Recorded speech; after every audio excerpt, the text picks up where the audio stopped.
Boa noite, irmãos. Que a graça do Senhor Jesus esteja com todos nós nesta noite. Meus irmãos, eu recebi 2 pedidos no meio da semana. E um deles é de um garotão muito bonito que disse: pastor, canta o Elefante. Certamente os irmãos já sabem a quem estou me referindo. Então, pedido feito, pedido aceito. Eu vou tocar e cantar do lado de cá. E do lado de lá você vai louvar a Deus e vai fazer o gesto desse cântico junto com a sua família. Então o primeiro cântico nosso é o Elefante. Vamos lá? Se eu fosse um elefante, com a minha tromba louvaria o Senhor. Se eu fosse um grande urso polar, com a minha barriga eu iria louvar. Se eu fosse um peixinho lá no fundo do mar, louvaria o Senhor sem parar de nadar. Mas nem elefante, nem urso, nem peixinho eu sou. Porque sou o que sou, tenho um coração, um grande sorriso e uma linda canção. Se Deus me fez assim, assim vou louvar. Bom, esse foi o primeiro cântico. E o segundo, o sabão lava meu rostinho, lava meu pezinho, lava minhas mãos. Mas só Jesus pode limpar, lavar o nosso coração. O sabão lava meu rostinho, lava meu pezinho, lava as minhas mãos. Mas Jesus, pra mim deixar limpinho, quer lavar meu coração. Quando o mal faz uma manchinha, eu sei muito bem quem pode me lavar. É Jesus, eu não escondo nada, tudo Ele pode apagar. Amém. Na nossa próxima gravação, eu vou cantar o cântico do nosso presbítero Paulo Oliveira, senão ele vai ficar muito triste. Brilho Celeste foi o hino que ele pediu. Nas cenas dos próximos capítulos, ou seja, no próximo domingo, estaremos louvando a Deus com esse hino.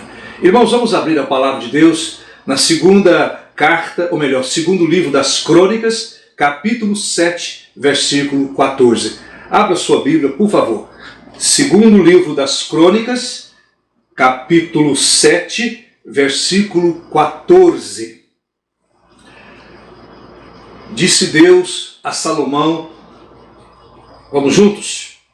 Se o meu povo, que se chama pelo meu nome, se humilhar e orar e me buscar, e se converter dos seus maus caminhos, então eu ouvirei dos céus, perdoarei os seus pecados, ouvirei a sua voz, perdoarei seus pecados e sararei a sua terra.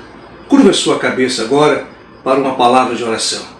E nesse momento agora, possamos nos lembrar dos irmãos cujos nomes estão no boletim da igreja, irmãos que estão enfermos em suas casas, alguns nos hospitais, enfim, vamos nos lembrar agora. Momento de solidariedade e compaixão para com o nosso próximo. Oremos. Senhor nosso Deus e nosso Pai querido, sarar a nossa terra, Senhor, curar todas as nossas feridas, mudar a nossa sorte, é tudo que te pedimos, em nome de Cristo Jesus. Tanto, Pai, que nós colocamos agora diante da Tua santa e rica presença todos os nossos irmãozinhos queridos que estão passando por algum tipo de dificuldade nesse exato momento, ó Deus. E nós queremos nos lembrar, ó Deus, com muita compaixão também, sobretudo das famílias que têm perdido os seus entes queridos por causa desse coronavírus, Senhor. Ó Pai, em nome de Jesus, coloca cada família, o povo da Tua promessa, o povo da Tua aliança, no Teu colo, e cuide desse povo, cuide dessa família, cuide de nós, Senhor, em nome de Jesus e por amor a Jesus que nós oramos. Amém e amém. Meus irmãos, eu penso que não há em todo o planeta um cristão maduro que ainda não tenha lido, decorado e até endereçado esse versículo 14 do segundo livro das Crônicas a alguém. E com um detalhe muito especial. A pessoa endereça esse versículo e ao final dele, a maioria diz assim: se você buscar a Deus de todo o seu coração, Ele promete sarar a sua terra. Só que não é bem assim. A intenção é maravilhosa, mas não é bem assim. Primeiro, irmãos, porque aqui não se refere a uma busca qualquer. Segundo, porque esse versículo foi e continua sendo um recado direto e atual de Deus para o seu povo. E nós sabemos que nem todo mundo se encaixa nessa categoria de povo de propriedade exclusiva de Deus. Só os eleitos se encaixam nessa categoria. Portanto, não se trata aqui de uma promessa generalizada. O termo povo, ele pode muito bem ser traduzido ou substituído pela palavra filho. E o apóstolo João nos ensina que filho é somente aquele que crê e faz a vontade do Pai. João 1,12 fala a respeito disso. Os irmãos podem ler comigo. Veio para os que eram seus, mas os seus não o receberam. Mas a todos quanto o receberam, deu-lhes o poder de serem feitos filhos de Deus, a saber, aos que creem no seu nome. Então esses que creem, e somente esses, são o povo de Deus. Então, para você que sente no coração que é povo de Deus, nós temos aqui algumas orientações, algumas diretrizes. Na verdade, são 4 diretrizes para Deus sarar a nossa terra. Vamos à primeira delas? Primeira exigência de Deus para sarar a nossa terra chama-se humildade. Meus irmãos, versículos 11 e 12 mostram isso. Logo após a inauguração do templo de Jerusalém, Deus falou a Salomão. E em suas palavras o Senhor indicou a ele o caminho que nos dá acesso às suas mais ricas bênçãos, meus irmãos. E essa promessa de Deus, ela foi muito decisiva para a nação pós-exílica, vinda da Babilônia. Mas essa promessa se aplica também à Igreja de Cristo, em qualquer época. Então esta é a primeira exigência de Deus. Ele diz: se o meu povo, que se chama pelo meu nome, se humilhar. Está aí o primeiro passo, humildade. E humildade não é fazer cara de coitadinho para Deus e para o mundo. Sabemos que esta é uma exigência muito difícil de ser cumprida, pois a natureza humana é rebelde, é altiva e detesta se rebaixar. Tanto é verdade que todo mundo quer estar certo. Mesmo sabendo que está errado, todo mundo quer estar certo em tudo. Não é verdade, meus irmãos? Por isso nós até gostamos de nos comparar a pessoas que consideramos inferiores a nós, só para aumentar o nosso ego e nos fazer sentir melhores do que outros. Mas quando nós nos comparamos a Cristo Jesus, que é o nosso padrão perfeito de beleza absoluta, aí nós caímos de joelhos em busca de misericórdia, pois quanto mais próximo de Deus o homem chega, a Bíblia diz que mais pecador esse homem descobre que é. Quando Isaías entrou no templo no ano da morte do rei Uzias, o seu grande amigo, a Bíblia diz a Isaías capítulo 6 que ele viu a glória de Deus. Ele viu Deus sentado no alto e sublime trono. Ele viu a glória de Deus. E ele disse: ai de mim, estou perdido, porque sou pecador e os meus olhos viram o Senhor Santo, o Senhor dos exércitos. Meus irmãos, o ser humano, em sua vaidade natural, gosta muito de confetes, elogios o tempo todo, de maneira que, se não vigiarmos, acabamos por acreditar que somos o tal. Esse cara realmente sou eu, que somos o tal e que as coisas somente acontecem por nossa causa, como se o mundo, se tudo girasse em torno do nosso umbigo. Mas não é assim, meus queridos.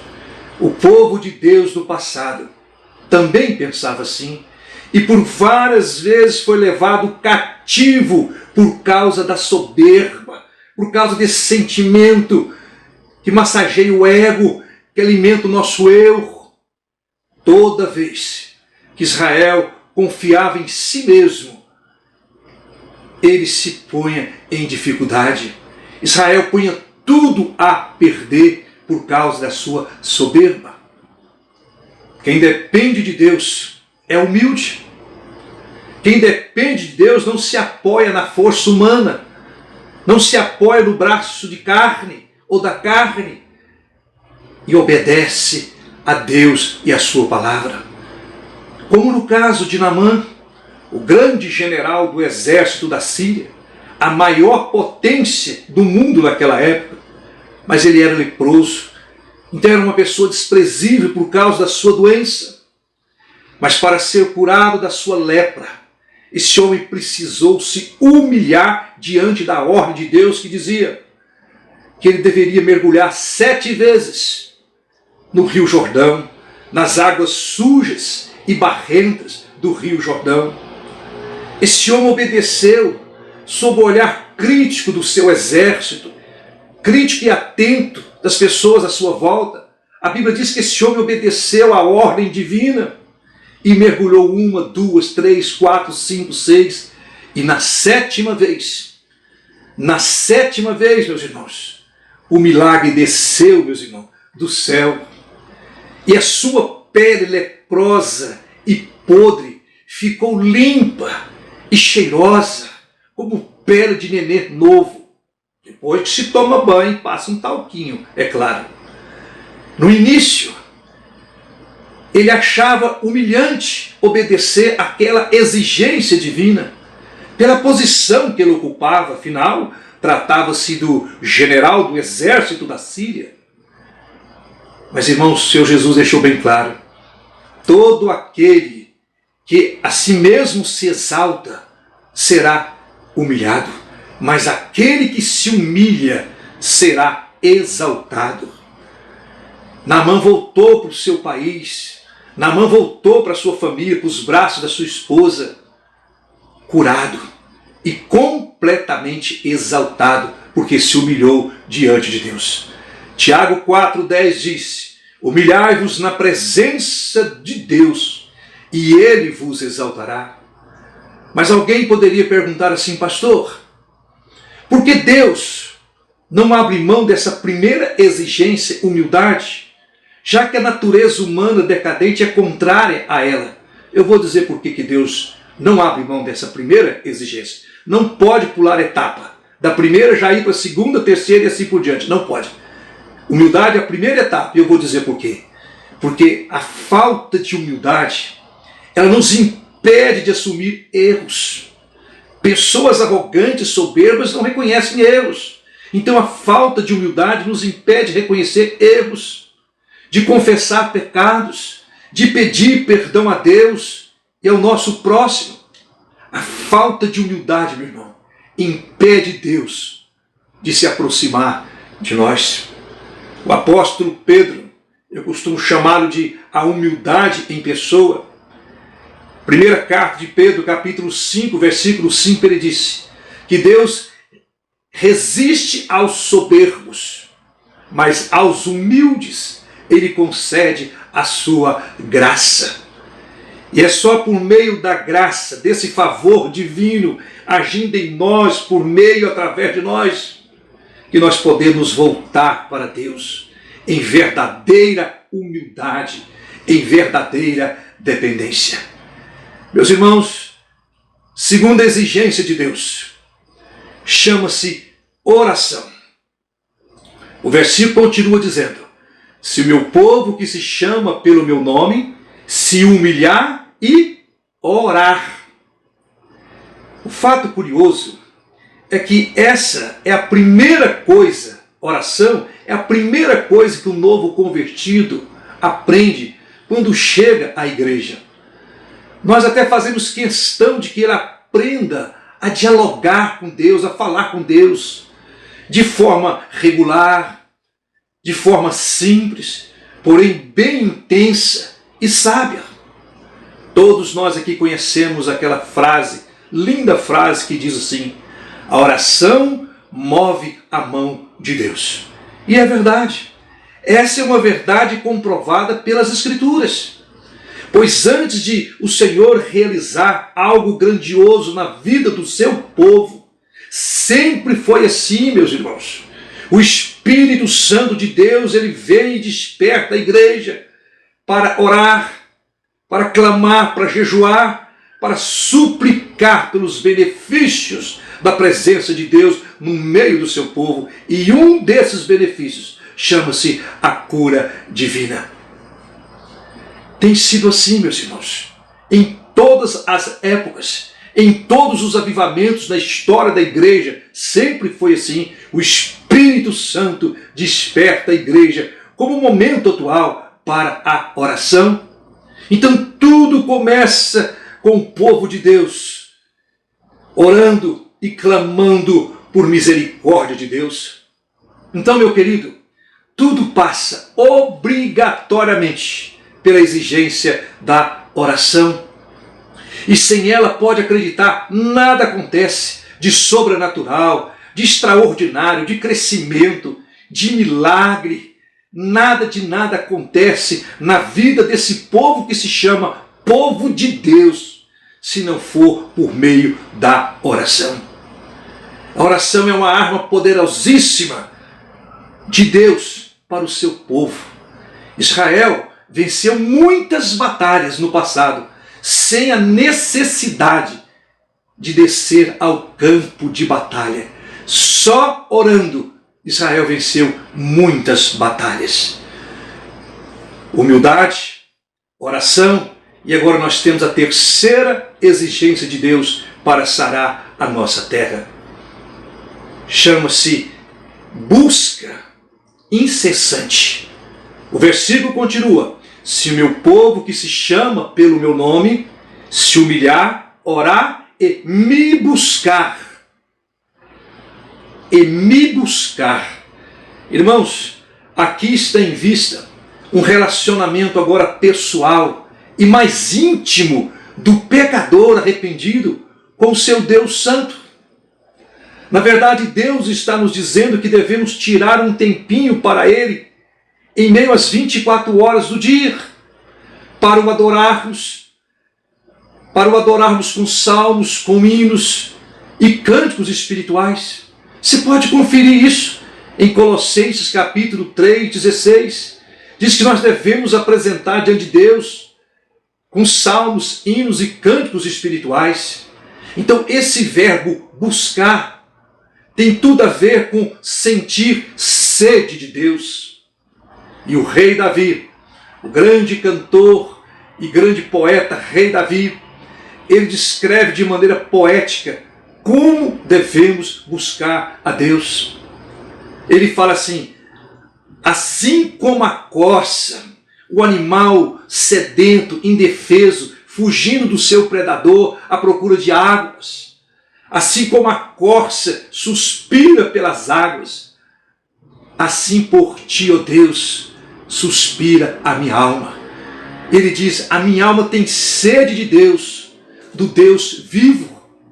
Então, irmãos, essa busca, ela é um complemento da oração que agrada a Deus, pois ela está relacionada a um desejo profundo do coração do cristão, não só pelas bênçãos de Deus, mas sobretudo pela presença de Deus. E Jesus nos garantiu em Lucas capítulo 11, versículo 10, A quem busca, encontra. Mateus 7,7 também ele fala a respeito disso. Quem busca, encontra. Mas desde que a busca seja feita de todo o coração, Jeremias 29, desde que se tenha um sincero empenho nessa busca, aí sim, Jeremias 29, 13 e 14, ele vai dizer, ele se deixa encontrar. Buscar-me-eis e me achareis, quando me buscardes de todo o vosso coração.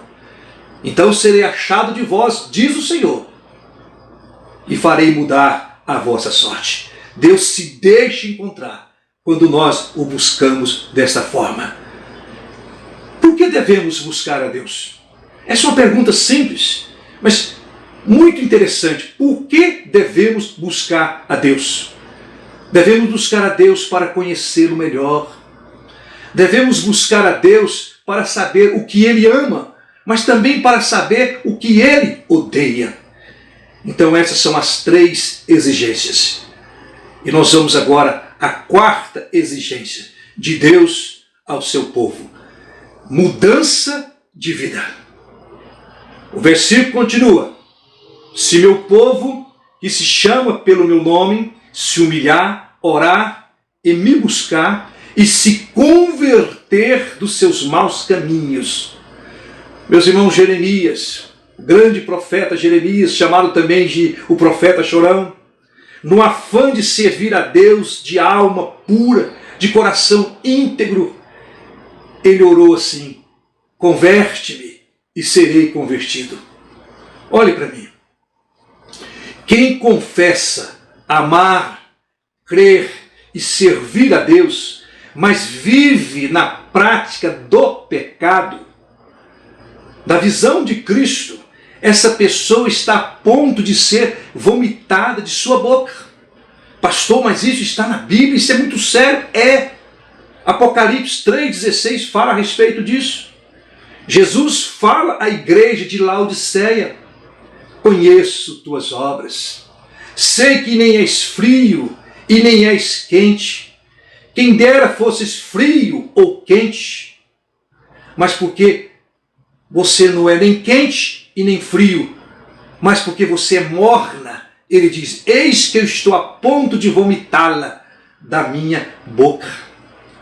Meus irmãos, o pecado nos assedia o tempo todo. Que ninguém se iluda, que ninguém se engane. O pecado, ele nos assedia o tempo todo. Ele canta aqui nos nossos ouvidos. Ele assovia para nós. Ele faz psiu para nós. Ele manda recadinhos carinhosos o tempo todo para nos atrair e colocar as suas garras infernais sobre nós. Tanto é verdade que Tiago 1, versículo 13 e 15, fala a respeito disso. Ali diz que nós não devemos ceder espaço ao diabo, ao pecado em nossas vidas. Se não vigiarmos o pecado, iremos cair. E essa queda, de acordo com Tiago, ela pode ocorrer, meus irmãos, de forma lenta e de forma imperceptível. Olha o que diz Tiago. Então, a cobiça, tendo engravidado, dá à luz o pecado. E o pecado, após ter se consumado, gera a morte. O pecado não tem pressa. Eu tenho dito isso repetidas vezes. O pecado só tem meta, e a meta dele, você sabe, é destruir você. É passar com um rolo compressor em cima de você. É destruir seus sonhos. É destruir a sua relação com Deus. Há uma música, ela é muito cantada lá no Rio Preto, mas é uma música que tem uma letra interessante que diz: o pecado não dói, porque se o pecado doesse, a gente não pecaria. O pecado, ele vem de mansinho, sempre dando um jeitinho, e deixa a gente no pó. Isso é verdade, meus irmãos. Toda queda, de acordo com Tiago, toda queda é um processo. De maneira que quando a pessoa chega a cair em si, como filho pródigo, ela descobre muitas vezes tardiamente que já está no chiqueiro, comendo e rolando na lama com os porcos. Então, nesse ponto, precisamos romper com o pecado de qualquer natureza, mesmo sendo aqueles que nós julgamos serem inofensivos, como o pecado da fofoca, a mentirinha para o gasto, as murmurações, infidelidade a Deus nas contribuições e assim por diante. Pecado é pecado. Spurgeon, chamado também de o príncipe dos pregadores, ele disse que o pecado é que nem barba. Se não cortar todos os dias, ela cresce. Então é preciso apará-la sempre. Meus irmãos, precisamos nos aliviar desses malditos pesos que fazem de tudo para embaraçar a nossa fé. Tipo o quê, pastor? Tipo hábitos ou comportamentos que conservamos da velha vida e que são agora incompatíveis com a fé cristã e com o progresso espiritual de Deus para as nossas vidas. Essas velhas manias, elas funcionam, na verdade, como um museu de antiguidade que toleramos e guardamos em nossas vidas, na nossa mente, no nosso coração. Irmãos, essas inutilidades da velha vida, elas só atrapalham, porque ela gera um peso terrível em nossa mente.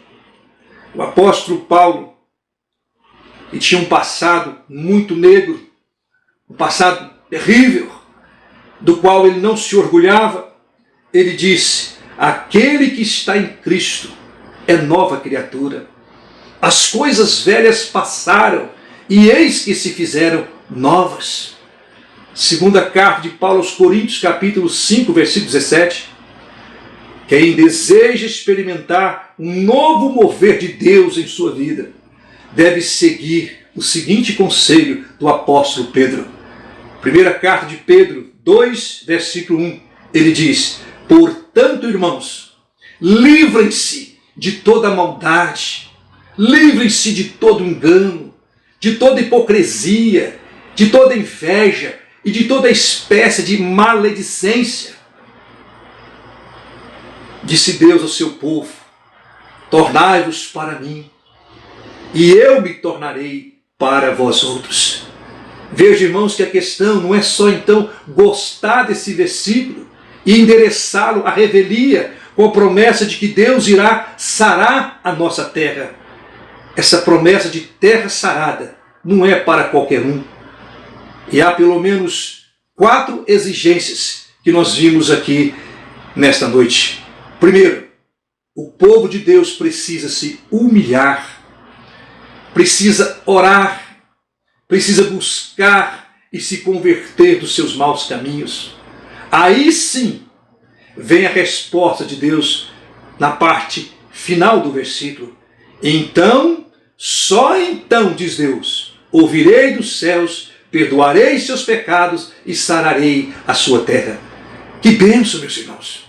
Deus afirma aqui no final desse versículo que as nossas orações serão ouvidas, que os nossos pecados serão perdoados, que as pragas e doenças que ameaçam nossas vidas, que ameaçam o nosso país, o nosso casamento, a nossa família, a nossa lavoura, serão todas destruídas. Mas vejam que por trás de uma bênção, por trás de uma promessa divina, há sempre uma condicional. Se, ele fala, se o meu povo obedecer a minha palavra, se o meu povo seguir as minhas diretrizes, as minhas orientações e agir assim, eu farei isso, isso e muito mais. É o que diz a palavra. Então está muito claro que Deus espera uma atitude de obediência da nossa parte antes de Ele derramar sobre nós e sobre as nossas vidas e famílias as suas ricas e copiosas bênçãos. Concluindo, meus irmãos, ouça com o coração as palavras de Deus ao profeta Jeremias, capítulo 7, versículo 23. Vale a pena decorar esse versículo, porque, entre outras coisas, trazê-lo à memória, porque ele pode trazer esperança em tempos difíceis, como estes que nós estamos tentando atravessar com a bênção de Deus. Disse Deus ao seu povo, através do profeta Jeremias: dai ouvidos à minha voz, e eu serei o vosso Deus, e vós sereis o meu povo. Andai em todo o caminho que eu vos ordeno, para que se vá bem. Para que se vá bem, o meu povo precisa andar em todo o meu caminho que eu ordenei. Queridos, o que levar dessa mensagem para as nossas vidas, para as nossas casas, para a semana que se inicia hoje? 4 requisitos para que Deus possa sarar definitivamente a nossa terra: humildade, oração, busca incessante e arrependimento, ou seja, mudança de vida. Busquemos, irmãos, o auxílio do Espírito Santo para cumprirmos com cada uma dessas exigências, porque não podemos pular da primeira e para a terceira. Da terceira não pode ser assim. Humildade é sempre a primeira delas, porque Deus humilha aqueles que se exaltam e Ele exalta aqueles que se humilham. Pois no que depender de Deus, as janelas e as portas dos céus estarão sempre abertas ao povo que se chama pelo seu nome, o nome de Jesus. O rei Davi conclui o Salmo 124 dizendo: o nosso socorro está em o nome do Senhor Jesus. Eu quero fazer 2 perguntas a você. O que pode estar doente hoje na sua vida? O que especificamente hoje você deseja que Deus restaure, que Deus cure, que Deus sare na sua vida? Você precisa saber de uma coisa: a nossa conduta, ela é mais importante do que as nossas palavras. E Deus irá recompensar todo esforço nosso nesse sentido. No mesmo sentido em que a obediência produz bênçãos, a Bíblia mostra que a desobediência, ela trai maldição. Israel que o diga. O povo de Deus, no presente momento, na atualidade, que o diga. Esse povo que diz ser povo de Deus, mas anda brincando com o nome de Deus. Anda brincando de ser povo de Deus, brincando de ser cristão. Esse povo que o diga. A pandemia do coronavírus, ela não é nada mais do que o fruto, ou um dos frutos amargos, de sementes podres, que foram plantadas, meus irmãos, lá atrás. O mundo literalmente virou as costas para Deus. A nossa nação nunca esteve tão doente. Desde o palácio às choupanas, desde o parlamento às cortes, desde as igrejas às famílias, desde a indústria ao comércio, desde a escola até as ruas. É triste dizer, a nossa nação tem multiplicado seus pecados contra Deus. O único que pode trazer cura definitiva, total e integral a essa terra tão sofrida, tão machucada. A solução para o Brasil está em Deus. Se nos voltarmos para Ele em arrependimento, Ele se voltará para nós, meus irmãos, com graça e com misericórdia, porque isto é promessa. Olha o que Ele disse: tornai-vos para mim, diz o Senhor dos Exércitos, e eu me tornarei para vós. Salve o Deus, a minha pátria varonil. Salve Deus, a minha terra, essa terra do Brasil.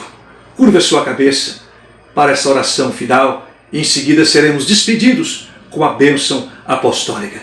Senhor nosso Deus, nosso Pai querido, em nome do Teu Filho Jesus Cristo, pela ação poderosa, pelo auxílio divino do Teu Espírito Santo, nos ajude, ó Deus, a cumprir com essas 4 exigências da Tua Palavra, para que o Senhor possa definitivamente, graciosamente, misericordiosamente sarar toda a nossa terra, sarar todas as nossas feridas e mudar a nossa sorte. Nos ensine, ó Deus, a sermos mais humildes. Nos ensine, ó Deus, a orar mais, a nos dedicarmos mais na ação, no ato de falar contigo, de dialogar contigo, ó Deus. Nos ajude, ó Pai, a buscá-lo com mais intensidade. Aumenta a nossa fome, a nossa sede pelo Senhor mesmo. E nos ajude, ó Pai. Converte-nos, ó Deus. Converte-nos e seremos realmente, verdadeiramente convertidos, ó Deus. Porque nós sabemos que o Senhor é um Deus fiel. Nós cremos de fato e de verdade que as portas e janelas do céu estão abertas ao clamor do seu povo, do povo que chama e clama pelo seu nome. Ó Pai, nós te amamos porque, segundo o apóstolo Pedro, nós somos raça eleita, nós somos sacerdócio real, nós somos povo de propriedade exclusiva de Deus. Por isso, Pai, muito obrigado pelo privilégio de o Senhor fazer de cada um de nós teu povo em Cristo Jesus, para a honra dele, para a glória dele, para o engrandecimento do nome dele. Nos dê humildade, Senhor, em nome de Jesus, para a glória de Jesus. E agora, amada igreja, que a graça do Senhor Jesus e o amor de Deus, o nosso Pai, e a comunhão e a consolação do Espírito Santo de Deus seja com todo o povo de Deus, o povo que crê e que ama fazer a vontade de Deus, hoje e sempre. Amém, amém e amém. Que Deus nos abençoe a todos e tenhamos então uma semana muito rica, muito feliz. Não deixe de dar uma boa olhada no boletim da igreja e esteja orando pelo alvo de oração e por todos esses irmãos cujos nomes estão aí na pauta de oração. Que Deus abençoe a todos. Um abraço e até amanhã, ou melhor, até no meio da semana, com as nossas canções e meditações e com o Dr. Moisés, devocional com Moisés. Uma bênção para todos nós. Amém, queridos.